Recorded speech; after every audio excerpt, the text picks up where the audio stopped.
Uphenyo oluthathe izinyanga eziyisikhombisa olumayelana nokubulawa kukaLoyiso Nkohla Mabandla lubonakala lithathe elinye igxathu. uNkohla wadutshulwa wabulawa esemhlanganweni womphakathi.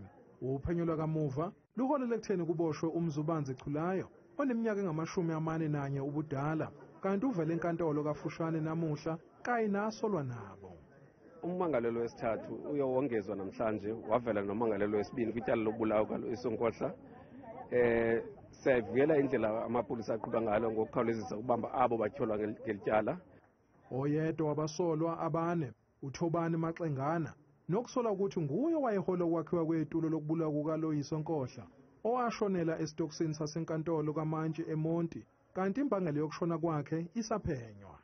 Ndidanile kwaye nomsindo into yokuba uThobani Maxengana abe kanti uswelekile.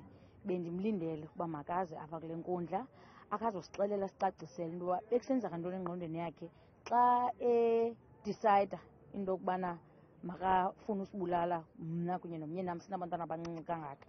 Nakuba kukhona ukubambezeleka kwaleli icala, kodwa umndeni kaLoyiso unethemba. Bendirhalela into yoba angafi ethi kanti akafanga, so that sizomamela kakuhle kasixelele into yoba yintoni lingakasamenza yona, because even to this day andikayazi. Leli cala lihlehlisa lomhlaziyi 11 kwephezulu ukunikeza uMzubanzi Chulayo ithuba lokuthola ummeli, kanti abanye abasolwa bathi bazozimela bona enkantolo.